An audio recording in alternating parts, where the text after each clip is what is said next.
reduciendo el recurso hídrico en prácticamente todo el territorio de la zona norte y centro del país. Vamos a conversar de aquello junto a Ezio Costa, de la ONG FIMA, con estos resultados que finalmente dan cuenta de que el caudal de los ríos va bajando incluso más rápido que lo que desciende la cantidad de precipitaciones. Es un tema ya más bien estructural de nuestro país.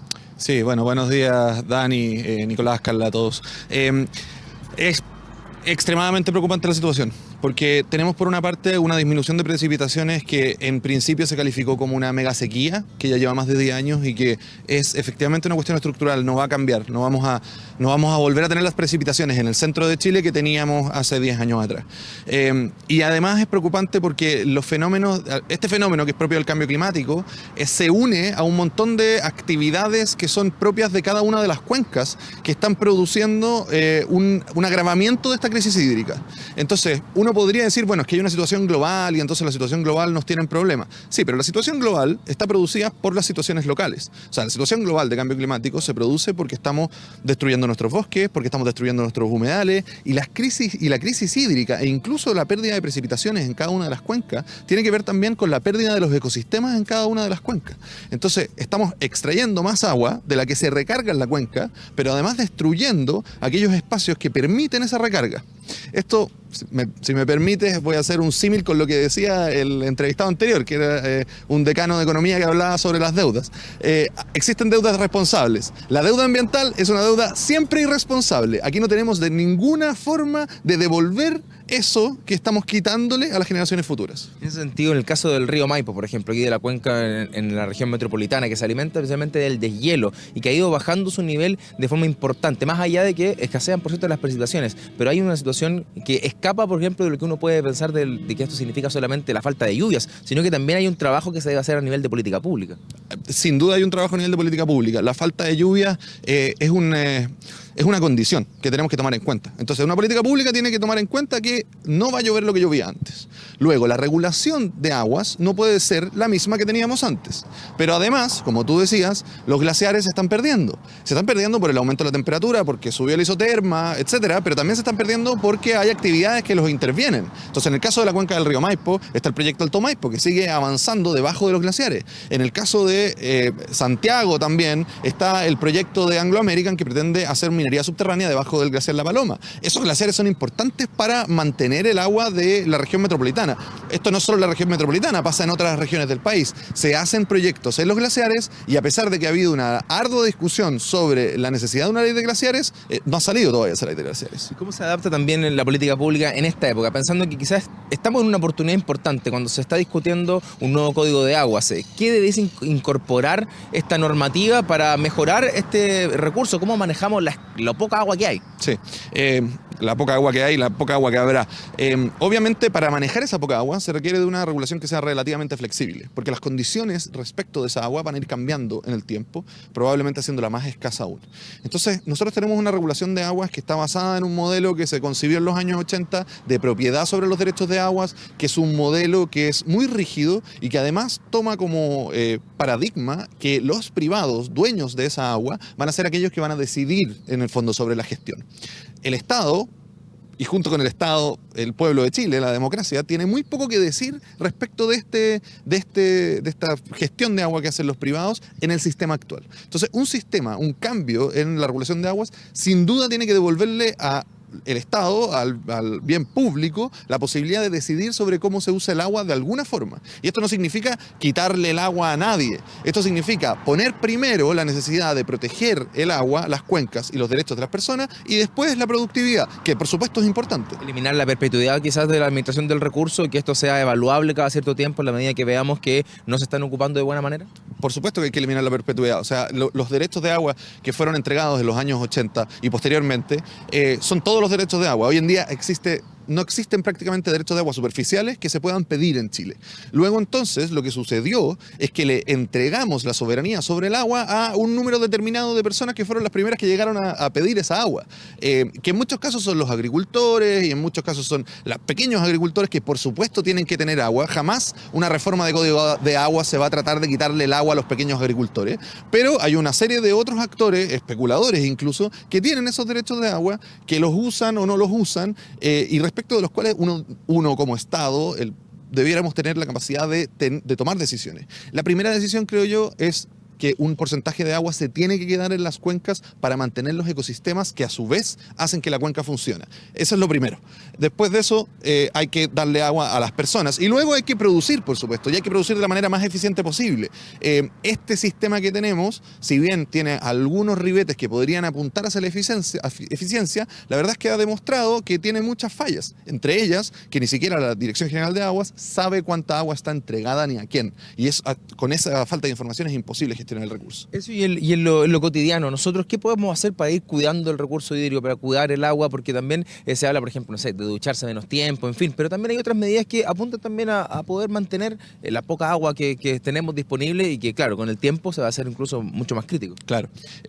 Mira, hay varias cosas. Yo creo que la primera es hacerse consciente del problema y ponerse frente al problema. Y entonces decirle a la autoridad, a su autoridad favorita, esto no es una cuestión de colores políticos, a su autoridad favorita, dígale: necesitamos hacer algo respecto a este problema, necesitamos tener una gestión de aguas que sea de cara al futuro y de cara a las generaciones futuras. Y lo segundo, las cuestiones que uno puede hacer, digamos, en la casa, hay cosas, ducharse más brevemente, obviamente es una de ellas, pero por ejemplo tener jardines que sean, o jardines o lo que sea que tengamos en las casas, que sea más respetuoso del ecosistema en el cual vivimos y por lo tanto preferir cierto tipo de vegetales y de plantas que son más propensas a las condiciones hídricas actuales, de manera de no tener que malgastar agua en eso. Es otra medida que uno puede tomar. Pero las medidas individuales, si bien hay que tomarlas, son medidas que no van a funcionar si no hay un cambio regulatorio más profundo. Eso, Costa, gracias por estos minutos con nosotros, con un tema sin duda importantísimo, ¿no? Y que ya con datos concretos, con números sobre la mesa, dan cuenta de este nivel de sequía que ya es estructural en nuestro país, desde la zona norte hasta la zona central.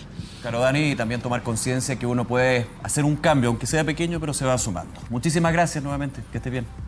Chao, que estén bien, buen día. Chao, buen día. Internacional. Bien, revisemos la agenda internacional. Está con nosotros ya Ignacio Martirene para conocer lo que está pasando en el mundo. ¿Cómo estás, Ignacio? ¿Qué tal, Bienvenido. Carla, Nico? ¿Cómo están? Buen día para todos. Bueno, lo adelantaron ustedes más temprano. El huracán Dorian pasó finalmente por Puerto Rico, pero afortunadamente sin causar daños. Y ahora amenaza directamente a Florida, en Estados Unidos, donde se traslada y se espera llegue el fin de semana. La tormenta, que se fortaleció a categoría 1 de huracán en la tarde del miércoles, va a ganar más intensidad en el Atlántico, según las previsiones. El ojo del huracán se alejó de la isla de Puerto Rico en la noche del miércoles y avanza ahora directamente hacia las costas de Estados Unidos, principalmente a Florida, donde se espera que llegue entre domingo y lunes, luego de volverse más poderoso. El fenómeno va a llegar a Florida o a Georgia, y ubicadas en el sureste de Estados Unidos, y probablemente con categoría 3. Según las autoridades, con vientos de 180 kilómetros por hora. La gobernadora de Puerto Rico, Wanda Vázquez, dijo que ya ha pasado la amenaza en la isla y anunció que este jueves se reanudan las clases y las labores públicas que habían sido suspendidas. El gobierno de Puerto Rico, recordemos, había pedido a Estados Unidos que declarara el estado de emergencia en la isla ante la llegada de este fenómeno natural, lo que fue aprobado por el presidente Donald Trump. Recordemos que es un estado libre asociado, el de Puerto Rico a Estados Unidos. Sin embargo, Trump volvió a criticar en Twitter a las autoridades puertorriqueñas, señalando que la isla estaba llena de políticos corruptos e incompetentes.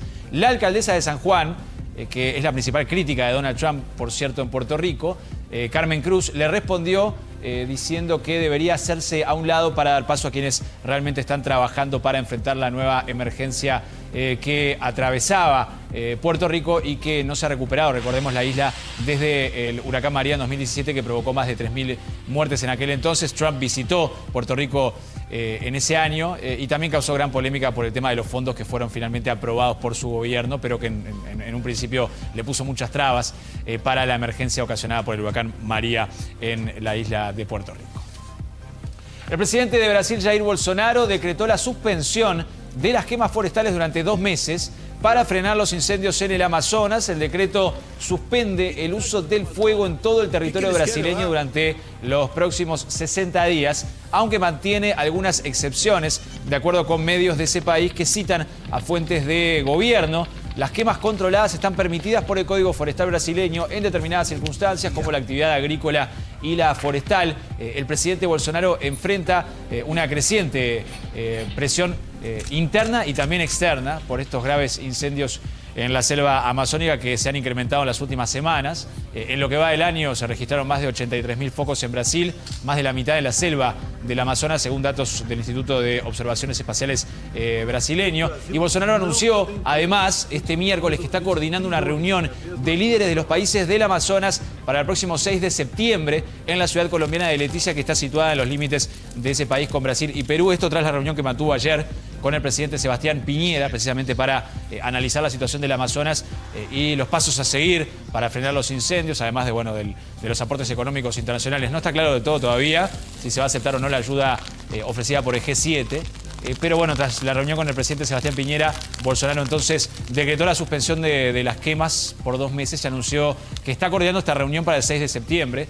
Tampoco se sabe bien qué mandatarios podrían participar. La idea es que sean los presidentes de los países que forman parte de la Amazonía. Una medida que uno podría pensar medio tardía, pero Sí. hay que considerar que está dentro de la normativa brasileña esta quema contenida, regularizada y que muchos dicen podría ser también causa de Claro. lo que sucedió, no solamente en este caso del Amazonas, sino en el último año, donde había un aumento de los incendios forestales promedio con respecto al año pasado. Sí, tal cual. No solo en Brasil, sino también lo que está ocurriendo Sí, claro. en Bolivia. Veremos si este decreto de Bolsonaro puede frenar un poco o contener la situación de los incendios en la selva amazónica en territorio brasileño. Vamos ahora a Argentina, donde el gobierno de ese país pidió al Fondo Monetario Internacional la revisión de los vencimientos de su crédito por 56.000 millones de dólares que comienzan en 2021. Esto para aliviar la turbulencia en el mercado cambiario, la volatilidad del dólar, la devaluación del peso, una situación que ha profundizado la crisis económica que atraviesa el país trasandino. Y el ministro de Hacienda, recientemente asumido, Hernán Lacunza,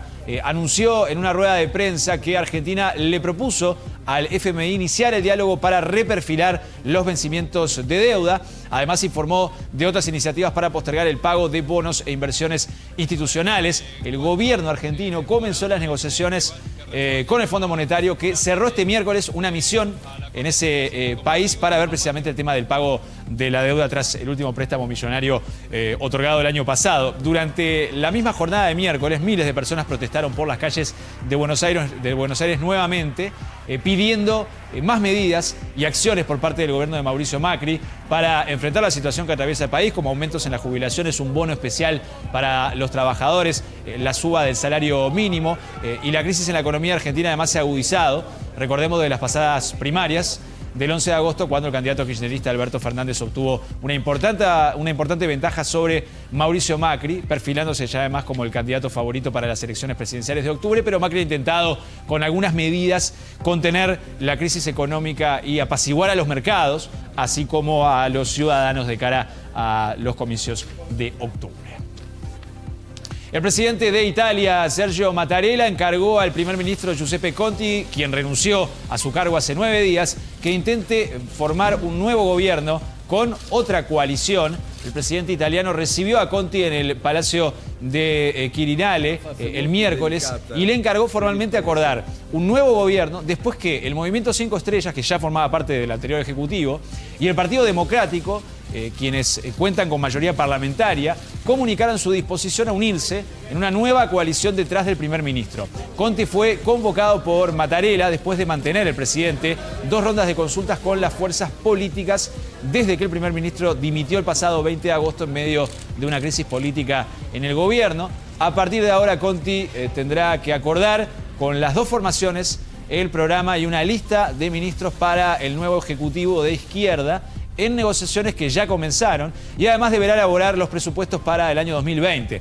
El nuevo acuerdo entre el partido antisistema de las 5 Estrellas y los socialdemócratas dejó muy mal posicionado al ultraderechista La Liga y a su líder, Matteo Salvini, ex ministro de Interior, causante precisamente de esta crisis al plantear una moción de censura contra Conte que nunca llegó a votarse porque el primer ministro renunció antes. Se prevé que el nuevo gobierno intente romper precisamente con el rumbo populista y enfrentamiento con la Unión Europea que mantuvo Salvini durante los últimos 14 meses y que han también propiciado toda esa política anti-inmigración que ha ocasionado también conflictos con la llegada de cientos de migrantes desde África en las últimas semanas. Bueno, finalmente la activista sueca de 16 años, Greta Thunberg, llegó y desembarcó en la ciudad de Nueva York, donde se prepara para participar de la Asamblea General de Naciones Unidas en septiembre, donde brindará un discurso.